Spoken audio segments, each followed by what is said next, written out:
నేను ఇన్నేళ్లుగా ఆశీర్వదిస్తూనే ఉన్నాను. ఇక్కడ కపాలేశ్వరుడి దగ్గర నుంచి కాశీ దాకా వెళ్ళొచ్చాం. వచ్చే సంవత్సరమైనా ముగ్గురిని ఆశీర్వదించే అవకాశాన్ని మాకివ్వండి. ఆ మూడో మనిషి కూడా వచ్చాడు. ఇప్పుడే ఉంటారు. ఎప్పుడు నీకు వేళాకోళమేరా. Hey by the way many more happy returns of the day. Thank you. Congrats. Thanks Vijay. Come on, ఇవాళ ట్రీట్ ఎక్కడా? మూన్ రేకసా లేక బార్బిక్యూ నేషనా? ఇప్పటికి ఇడ్లీ పొంగల్ ఉప్మా. ఓకే బోర్ వదినా. ఈ నూడిల్స్ ఉన్నాయి, పెట్టనా? అయ్యో, వాటికన్నా మన ఊరు ఇడ్లీ పొంగలే బెటర్. ఇవైతే నేస్తాను. నంచుకోవడానికి ఏముందో పెట్టండి. అవునరా, డాక్టర్ నా అపాయింట్మెంట్ అడిగానావే, దొరికిందా? లేదు నాన్న, వచ్చే వారం అపాయింట్మెంట్ దొరకొచ్చన్నారు. అభి, స్టవ్ మీద ఇడ్లీ పెట్టాను, వెళ్ళి తీసుకురా. చెన్నైలోని Saint Thomas church father Joseph నేటి ఉదయం అనుమానాస్పద రీతిలో మరణించారు. ఇంతవరకు వారి మరణానికి కారణం తెలియలేదు. ఈ కేసు పట్టుకోవడానికి 6 నెలలు పడుతుందట్రా. రోజు పొద్దున్న ఇంట్లో కూర్చొని పేపర్ పట్టుకుని టీవీ చూస్తూ లా అండ్ ఆర్డర్ మాట్లాడుతుంటే వినడానికి బాగుంటుంది. నాకు దొరికినోడు దొరికినట్టు లేపేద్దామని ఆశ, కానీ 1,00,000 ప్రశ్నలు వేస్తారు. మరింకే ఎవ్వరూ అడగకుండా వెంటనే షూట్ చేసేలా కేసు తీసుకో. వీడికి నువ్వు సపోర్టా? వదినా నువ్వు చెప్పు, ఈ కేసు టేకప్ చేయమంటావా వద్దంటావా? ఓహో, నాన్నకేమో లాయర్ పోస్ట్, వదినకి కమిషనర్ పోస్ట్. తెలివైన అడివిరా. ఇలా చూడు, ముందు మీ వదినికి అమ్మానే పోస్ట్ రాని, అదే భాగ్యం.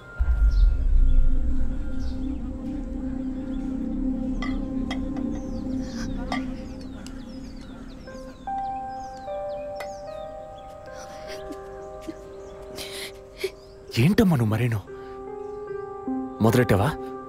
నువ్వు అసలు ఆ మాట లేకుండా మాట్లాడలేవా? ఒరేయ్, ఉన్నమాటే కదరా అన్నాను. నేను మాత్రమేనా అంది? నిన్న పక్కింటి భాగ్యం వచ్చి పూర్ణకి సీమంతం రండి అంది. వస్తాం అన్నాను. దానికి నువ్వు మాత్రమే రావద్దునా అంది. దానికేమంటావు? వాళ్ళేదో వాగారు కదా అని నువ్వు ఆ మాట మాట్లాడతావా? ముందు వద్దని అమ్మ మనసుతో చూడు, అప్పుడు నీకు ఏ లోటో తెలియదు. రే, ఇడ్లీ మెక్కడం ఆపేసి వెళ్ళి కన్విన్స్ చేయరా.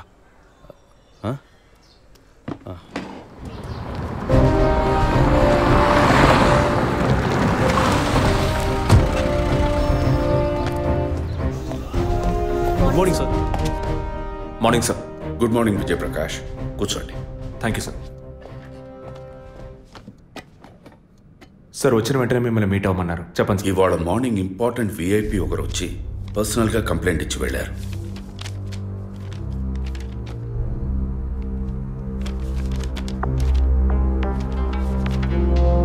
Sky TV CEO mister Gunasekhar కదా సార్? ఎస్, వారి వైఫ్ 2 రోజులుగా కనపట్టలేదని కంప్లైంట్ ఇచ్చారు. ఎనీ టైప్ ఆఫ్ అబ్డక్షన్ అని ఏదైనా సస్పెక్ట్ చేస్తున్నారా సార్? వారికి సరిగ్గా చెప్పడం తెలియలే. బట్ వన్ మోర్ థింగ్, ఈ విషయం కనుక బయటికి పొక్కితే ఇతర ఛానల్స్లో ఇది పెద్ద ఇష్యూ అవుతుందని భయపడుతున్నారు. ఈ కేసుని కాన్ఫిడెన్షియల్గా డీల్ చేస్తారనే మిమ్మల్ని పిలిపించాను. ఫర్దర్ డీటెయిల్స్ కోసం మిస్టర్ గుహన్ని ఇంట్రాగేట్ చేయొచ్చు మీరు. వారి నంబర్ కూడా అందులోనే ఉంది. Okay sir. Yes sir.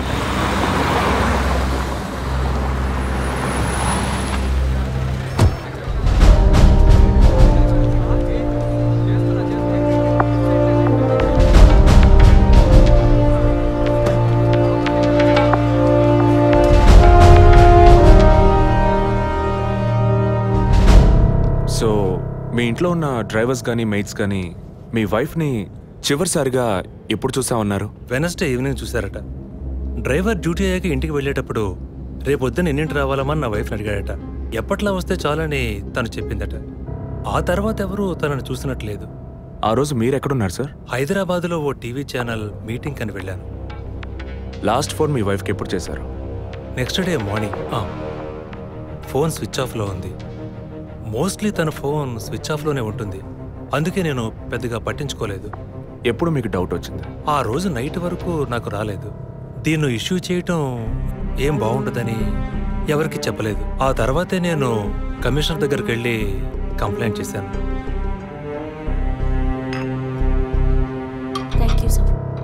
So వివాహం ఎన్నేళ్ళైంది? 4 years. కిడ్స్? ఇంతవరకు వద్దని పోస్ట్పోన్ చేసుకుంటూ వచ్చాం. Now we're in plan. మీ వైఫ్కి హాబీస్, పర్సనల్ యాక్టివిటీస్ ఏమైనా ఉన్నాయా? తను పెద్ద క్రికెట్ ఫ్యానిటీ. ఇండియా గెలవాలని తను చర్చికి పోయి స్పెషల్ ప్రేయర్ కూడా చేస్తుంది. అంత పిచ్చి. ఓ, మీ వైఫ్కి దేవుడు అంటే అంత నమ్మకమా? యా, సండే మిస్ అవ్వకుండా చర్చికి పోయి వస్తుంది. కొన్ని సమయాల్లో లైఫ్లో కొన్ని ముఖ్యమైన నిర్ణయాలు కూడా చర్చి ఫాదర్ అడిగి తీసుకుంటుంది. ఏ church? Villivakkam saint Thomas church. ఆ చర్చ్ ఫాదర్ జోసెఫ్ చనిపోయారని తెలుసా మీకు? యా, మా న్యూస్ డివిజన్ స్టాఫ్ ద్వారా I just got to know it. Thanks for your cooperation. Will get back to you shortly. Thank you. అంత స్ట్రాంగ్గా మీరు ఎలా చెప్పగలుగుతున్నారు విజయ్? జెసికాని పోయిన బుధవారమే ఇంట్లో వాళ్ళు చివరిసారిగా చూశారు sir. Saint Thomas church father Joseph murder గురువారం నాడు జరిగింది. అందులోనూ ఫాదర్ జోసెఫ్ చనిపోయింది పాపాలు ఒప్పుకోలు చోటు కావడం వల్ల ఆ రోజు ఉదయం ఆయన ఎవరికో పాప క్షమాపణ చేస్తుంటారు. అది జెసికానే ఎందుకు కాకూడదని నా అసంప్షన్. Good morning sir. రండి స్టీఫెన్, కూర్చోండి. Vijay, yes sir. Father death case వీరే డీల్ చేస్తున్నారు. Hello sir. హలో.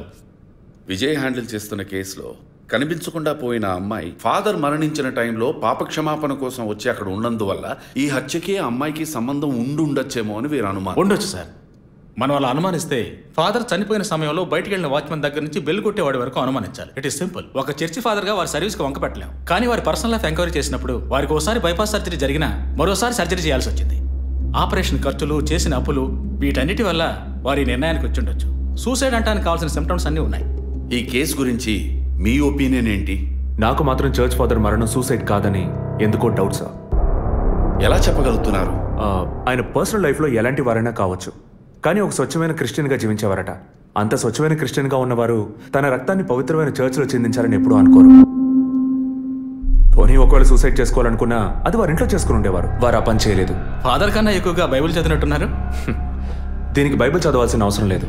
క్రైస్తవ మతతత్వాన్ని అర్థం చేసుకుంటే చాలు. జెసికా కేసుని, ఫాదర్ కేసుని ఒకే యాంగిల్లో పరిశీలిస్తేనే మనం ఒక నిర్ణయానికి రాగలుగుతాం సార్. మరి ఇంకేంటి సార్, దివ్య దృష్టి ఉన్నట్టు అన్ని వీరే చెప్తున్నారు. ఈ కేసు కూడా వీరికి అప్పగించండి.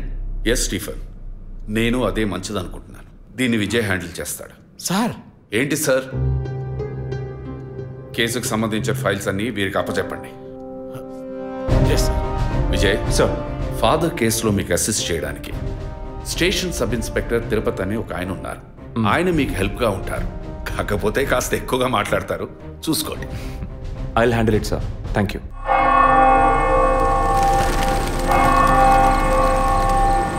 అడుక్కుంటే ఇస్తాడు, వేడుకుంటే తీరుస్తాడు, నిజమైతే గెలిపిస్తాడు యేసు. అడుక్కోండి. ఫాదర్ హైటు వెయిటు మీకు మ్యాచ్ కావడం వల్ల ఆయన ఏ పొజిషన్లో కూర్చుని ఉంటారు, ఎలా ఉండుంటారని మీతో ఒక చిన్న అసంప్షన్. లేచరండి. డాంకీ యజ్ఞం కాదు, అందుకు ఇలా కూర్చోబెడతా సార్. నన్ను కొత్తగా మందు కనిపెట్టే డాక్టర్లు ఎలికి మీద ప్రయోగించినట్టు కంగారు పెట్టారు కదా సార్. ఫాదర్ ఎలా కూర్చున్నారో, ఎలా పడిపోయారో, ఎప్పుడు చనిపోయారో, ఇప్పుడు ఎక్కడున్నారో. కాకపోతే ఒకటి, father no more, I miss more. That is the difference. Commissioner గారు చెప్పింది కరెక్టే. కమిషనర్ గారు ఏం చెప్పారు సార్ నా గురించి? చెప్పారులే. పీసీ భానుమతి విషయమా? తెలిసే ఛాన్స్ లేదే. నా ప్రమోషన్ విషయమా? మనకంత సీన్ లేదే.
పేరు యాంటోనీ.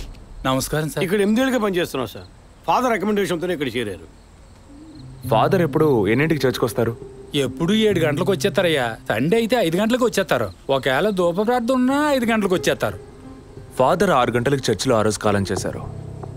ఆ రోజు స్పెషల్గా ధూప ప్రార్థన ఏమైనా జరిగిందా? అసువంటిది ఏం లేదే. మరెందుకు ఫాదర్ అంత ఎర్లీగా వచ్చారు? ఫాదర్కి తెలిసిన ఎవరైనా విఐపీలు పాప ఒప్పుకోలకు వచ్చినప్పుడు ఒకరోజు ముందుగానే ఫోన్ చేసి వచ్చేస్తారయ్యా. ఆ రోజు ఎవరైనా వచ్చారా? ఆ రోజున బిడ్డకు ఒళ్ళు బాగోలేదని ఇంటికి వెళ్ళిపోయినయ్యా. కానీ వెళ్ళేటప్పుడు తలుపు ముయ్యొద్దు, తెరిచే ఉంచు అన్నారు. గేట్ తెరిచి ఉంచిన విషయాన్ని ఇంతకు ముందు వచ్చిన పోలీసులు కానీ లేక వీరు కానీ మిమ్మల్ని అడిగారా? లేదయ్యా, ఈ అడగలేదయ్యా. ఏమయ్యా అడిగితేనే చెప్తావా, అడగకపోతే చెప్పవా? I'm exit. ఫాదర్ చనిపోయాక మొట్టమొదటిసారి బాడీని చూసింది ఎవరని చెప్పారు? గీత అనే ఒక అమ్మాయి సార్. ఆ అమ్మాయి ఎక్కడ పనిచేస్తోంది? The wheels on the bus go round and round, round and round, round and round. The wheels on the bus go round and round, all the way to Chennai City. Geeta, police department నుంచి నీకోసం ఇద్దరు వచ్చారు. కారిడార్లో wait చేస్తున్నారే. సరే వస్తానని చెప్పు.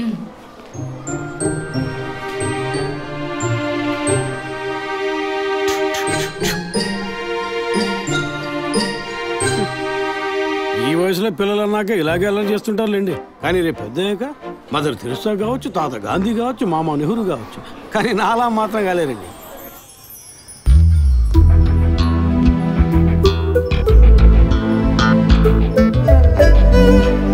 అది వస్తుంది తనే గీత. పేరు వరకే, నోరు తెరిస్తే రాత్రి మార్చేస్తా సార్. ఎందుకు నన్ను రమ్మన్నారు? మీరేనా గీత? అవును నేనే. ఏం కావాలి? I'm assistant commissioner Vijay Prakash. Me ID card ఇవ్వండి. ఈ మధ్యగా ఎలక్షన్లు పూర్తయి అంతలోనే మధ్యంతర ఎన్నికలా సార్? ఓటర్ ఐడి అడుగుతున్నారు, ఇవ్వండి. I mean me voter ID కాదు, మీరు పోలీస్ అని గుర్తించే ఐడి కార్డు అడిగాను. ఏ ఐడి కార్డు ఉంటేనే మాట్లాడతారా? ఏ అడగకూడదా? ఏంటి బస్ పాస్ పారేసుకుని స్టూడెంట్ ఎదుర్కొంటున్నాడు? సరే విషయం ఏంటో చెప్పండి. ఫాదర్ కేసులో ఆయన బాడీని ఫస్ట్ టైం చూసింది మీరే. దాని గురించి మీతో కొంచెం మాట్లాడాలి. నేను ఎన్నిసార్లు చెప్పాలి, నాకు అర్థం కావట్లేదు. 2 రోజుల ముందే కదా వచ్చారు. నేనా? మీ డిపార్ట్మెంట్ నుంచే వీరు కూడా వచ్చారు. 2 గంటల సేపు నా ఇంటికి వచ్చి ఇంట్రోగేట్ చేశారు. పక్కింటి వాళ్ళకి సమాధానం చెప్పలేకపోయాను. ఇప్పుడు ఇలా వర్క్ చేసే ప్లేస్కి వచ్చి టార్చర్ పెడితే ఎలా చెప్పండి? అందరూ అన్నారు పోలీసులతో వద్దు అని. నేనే వినలేదు. డెడ్ బాడీని చూసిన వెంటనే వెళ్ళిపోవాల్సింది. ఆ పని మీరు చేస్తుంటే మీ ఇంటికి పోలీస్ కుక్కలు వచ్చేవి. ఏంటి బెదిరిస్తున్నారా? బెదిరించలా, మీకు సమాధానం చెప్పాను. ఇలా చూడండి, మీ డిపార్ట్మెంట్ నుంచి ఎంతమంది వచ్చినా, ఎన్ని తడవలు వచ్చినా ఏం అడుగుతారు మీరు? ఎందుకు చర్చికి వెళ్ళారు? ఎందుకు పొద్దున్నే వెళ్ళారు? ఫాదర్ డెడ్ బాడీని ఎప్పుడు చూశారు? మీరు చూసినప్పుడు ఆయన ప్రాణాలతో ఉన్నారా? అంతే కదా. దయచేసి వెళ్ళిపోండి ప్లీజ్. నేను ఇప్పుడు ఇక్కడికి ఎంక్వైరీ చేయడానికి వచ్చింది మీరు ఆయన బాడీని చూసినందుకు కాదు. మరి అదే ఒక మర్డర్ అయి ఉంటే డైరెక్ట్గా చూసుంటారుగా, అది అడగడానికి. నెక్స్ట్ టైం వచ్చినప్పుడన్నా మీరు నిజం చెప్పడానికి ప్రయత్నించండి. నెక్స్ట్ టైం కూడా వస్తాం. ఇన్వెస్టిగేషన్లో ఇంటర్వల్.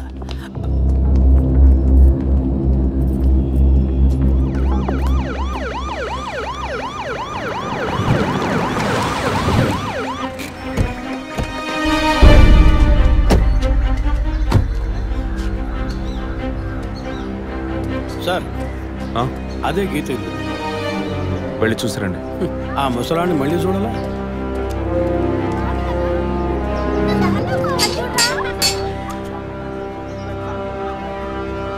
ఏంటి ఇంకా రాలేదు? గీత గారు ఉన్నారా? తను పొద్దున్నే స్కూల్కి వెళ్ళిపోయిందే. ఇంతకుముందు చాలాసార్లు ఎంక్వైరీకి వచ్చి వెళ్ళారు కదా, మళ్ళీ దేనికి? ఏం లేదు, ఏసీ కొత్త రీ ఎంక్వైరీ చేయాలంటున్నారు. వస్తే విషయం చెప్పండి, సరేనా? సరే సార్. ముసలాడు చెప్పింది ఏసీ గిరిపించే ఉంటుంది. అయినా మళ్ళీ మనం చెప్పాలి కదా, ఏదో గాడిచ్చాక. సార్ పొద్దున్న స్కూల్కి వెళ్ళారట, ఇప్పుడేంటి సార్ మళ్ళీ మన స్కూల్కా? అక్కర్లేదు, స్టేషన్కి తనే వస్తుంది.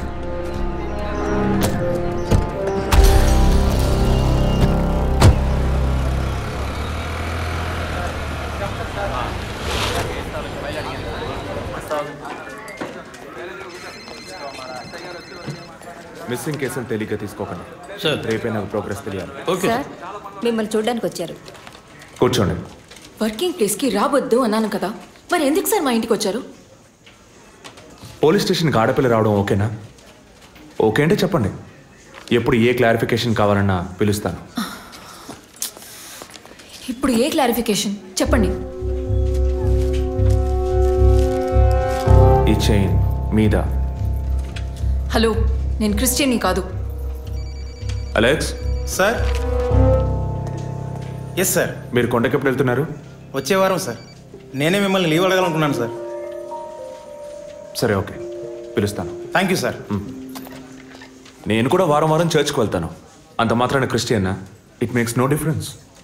జీసస్, గాంధీ, షేక్ వారా వీళ్ళు ఇప్పుడు ఫ్యాషన్ సింబల్స్ అయ్యారు. ఇలా చూడండి, మొదట ఆ చైన్ నాది కాదు. నెల నెల చర్చ్కి వచ్చే ఫండ్స్ నుంచి స్కూల్కి ఇచ్చే డొనేషన్ ఫాదర్ ద్వారా నేనే తీసుకొస్తుంటాను. అందుకే ముందు రోజు ఈవినింగ్ ఫాదర్తో ఫోన్లో మాట్లాడి నెక్స్ట్ డే మార్నింగ్ 7:45కి నేను చర్చ్కి వెళ్ళాను. నేను లోపలికి పోయి ప్రేయర్ హాల్లో చూస్తే అక్కడ ఫాదర్ లేరు. సరే నీ కన్ఫెషన్ హాల్లో పోయి చూస్తే అక్కడ ఫాదర్ చనిపోయి ఉన్నారు. ఆ తర్వాత ఎలా బయటకు వచ్చానో నాకు తెలీదు. స్కూటీ ఎక్కి బయలుదేరటమే నాకు గుర్తుంది. స్కూటీలో 7:45కి మీరు వెళ్ళానంటున్నారు. చర్చ్ ఎంట్రన్స్లోకి వెళ్ళాక గేట్ సగమే తెరిచుందా లేక పూర్తిగా తెరిచుందా? పూర్తిగానే తెరిచింది. బండిని చర్చ్కి లెఫ్ట్లో పార్క్ చేశారా, రైట్లో పార్క్ చేశారా? రైట్లోనే పార్క్ చేశాను. సైడ్ స్టాండ్ వేశారా, సెంటర్ స్టాండ్ వేశారా? ఎందుకు? జస్ట్ ఆన్సర్ మీ. సైడ్ స్టాండే వేశాను. లాక్ చేశారా? చేశాను. అప్పుడు మీ ముఖాన్ని తప్పకుండా అద్దంలో ఒక్కసారైనా చూసుకొని ఉంటారు. అద్దానికి కేసుకి లింక్ ఏంటబ్బా? ఆ సమయంలో చుట్టూ ఎవరైనా ఏదైనా మూవ్ అయినట్టు తెలిసిందా? లేదు. Any car, bike? లేదు. తప్పకుండా చూసుంటారు మీరు. ఒక్కసారి ఆలోచన చూడండి. బికాస్ ఫాదర్ చనిపోయిన టైము, మీరు చర్చిలో ఉన్న టైము మోరాలస్ ది సేమ్. ఎంత డీప్ ఇన్వెస్టిగేషన్ అవసరమా? అవును, అక్కడ ఒక కారు ఉన్నట్టే అనిపిస్తోంది. ఇది మనకి చెప్పలేదే, మనం అడిగితే కదా చెప్పేది. ఈ కారేమో చూడండి. అవును, ఇటువంటిది అయ్యుండొచ్చు. కారులో ఎవరైనా ఉన్నారా? లేరు. నిజంగా? అదే ఎవరు లేరని చెప్తున్నానుగా. Okay cool. తర్వాత? ఆ తర్వాత చర్చ్ లోపలికి వెళ్ళాను. మొత్తం 3 ఎంట్రీలు ఉన్నాయి. మెయిన్ ఎంట్రీలోంచి వెళ్ళారా లేక సైడ్ ఎంట్రీలోంచి? మెయిన్ ఎంట్రీ క్లోజ్ చేసింది, అందుకే సైడ్ ఎంట్రీలోంచి వెళ్ళాను. సరే, మరి తిరిగి వచ్చేటప్పుడు ఎట్నుంచి వచ్చారు? అదే వచ్చే కంగారులో ఎట్నుంచి వచ్చానో ఏమో గుర్తులేదంటున్నానుగా. అక్కడ ఏదైనా మిస్ చేసుకున్నారా? లేదు. ఆలోచించి చెప్పండి. లేదు. ఏంటి ఇన్వెస్టిగేషన్ టైంలో గిఫ్ట్ ఇస్తున్నాడు, జడ్జిమెంట్కి అందడం లేదే. Is this yours? స్కూటీని తీసేటప్పుడు కీచైన్ని మిస్ చేసుకున్నాను. కింద పడ్డ కీ తీసాక మీరు ఒక భయంతో కంగారుతో బండి స్టార్ట్ చేస్తుంటారు. అప్పుడు ఆ కార్ అక్కడ ఉందా?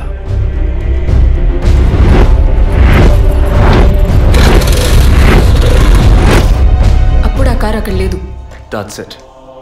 జెసికా చర్చ్కి వచ్చింది, స్ట్రగుల్ జరిగింది. బయటికి వెళ్ళేటప్పుడు ఒంటరిగా వెళ్ళే అవకాశం లేదు. పూర్తయిందా? ఇప్పుడు నన్ను వెళ్ళమంటారా? Anyway, thanks lot miss Geeta. No mention. మీరు చక్కగానే ఇన్వెస్టిగేట్ చేస్తున్నారు. Thank you. మీరు తెలివిగానే సమాధానం చెప్పారు. నన్ను మళ్ళీ మళ్ళీ పిలవరుగా? చెప్పలేం. మీరు పూర్తిగా నిజం చెప్పలేదు కదా, అందుకని పిలవచ్చు. ఎందుకు? అచ్చం చూసానా? కాదు, ఆ హత్య మీరే చేసి ఉండొచ్చుగా. ఇలా తేపా మీరు పిలిస్తే నేను రావాల్సిన అవసరం లేదు. Too much. This is the last.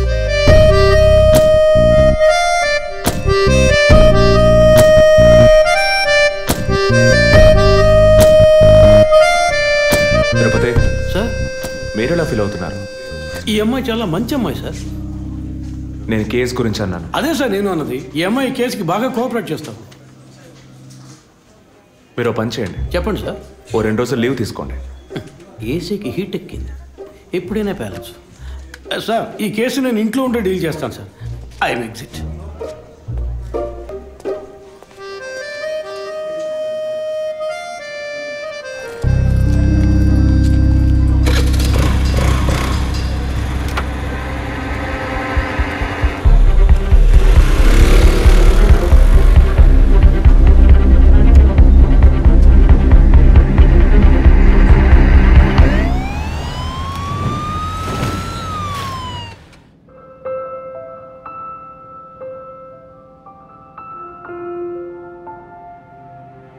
Yes, she is conceived.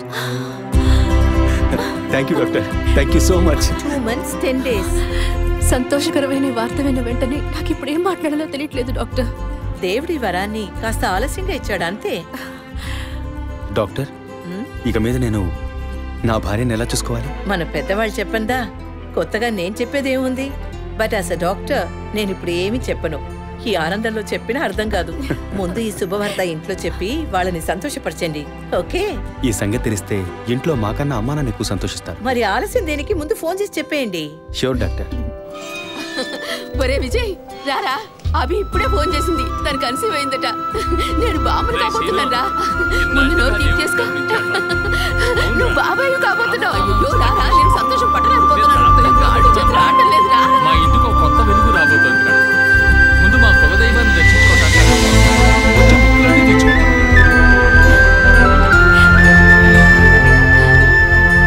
Vijay Vijay police officer దగ్గరే సస్పెన్సా? ఇల్లంతా ఎంత హడావుడిగా ఎంత సందడిగా ఉందో తెలుసా? ఇన్నేళ్ల తర్వాత మిమ్మల్ని అమ్మా నాన్న అని పిలవడానికి ఒక బిడ్డ, నేను బాబాయిని. నాకు అందులోని ఆనందం కన్నా మీ ఇద్దరు మనసులు సంతోషంగా ఉన్నాయి చూడు, అది చాలదురా నాకు. ఇటీవు ఏంట్రా వదినతో పెద్ద డైలాగ్ వదులుతున్నావు? రే, ఇన్నేళ్ళుగా నువ్వు వదిన దగ్గర వదలని డైలాగ్సా? దుర్మార్గుడా, నీతో మాట్లాడమే తప్పురా. సరే సరే, ఇంతకీ ట్రీట్ ఎక్కడో ప్లాన్ చేసి చెప్పరా? And once again my hearty wishes to both of you. ఓకేరా, bye bye. And for more videos, please subscribe to iDream. Please subscribe to iDream. Please subscribe iDream. And please subscribe to iDream. For more videos, subscribe to iDream. please like, share and subscribe to the channel. Congratulations, iDream. Subscribe to iDream. Subscribe to iDream. So subscribe to iDream Media. iDream ki iDream team andarki huge congratulations. Please subscribe iDream Media. Please subscribe to iDream. Subscribe iDream. Please subscribe to iDream. iDream అంటే నా కళల ఛానల్ను subscribe చేసుకున్న నోరు తిరుగుతలేదు, మీరైతే గంట గుర్తు కొట్టండి. For more such videos, please subscribe to iDream. Subscribe to iDream. Please subscribe to iDream. Please subscribe iDream Media. Please do subscribe to iDream. Please subscribe to iDream Media. For best entertainment and information, please subscribe iDream. And don't forget to subscribe to iDream.